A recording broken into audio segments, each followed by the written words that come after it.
हजुर सबैजनालाई दर्शन नमस्ते भन्न चाहन्छु होइन। यो स्क्रिनमा देखाएको फोटो त होइन हजुरहरूले सबैले देख्नु भएको होला होइन।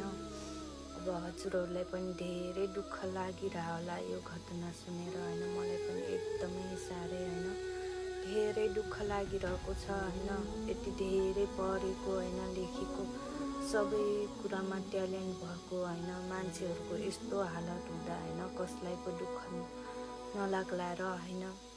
अब यति धेरै पढेको लेखेको होइन सबै कुरामा ट्यालेन्ट भएको मान्छेको यो हालत भइरहेको छ भने अब झन् केही नजान्ने केही नथाहा पाउने मान्छेको हालत त झन् के होला भन्ने कुरामा होइन धेरै नै मन दुखिरहेछ। अब के भन्नु र खै।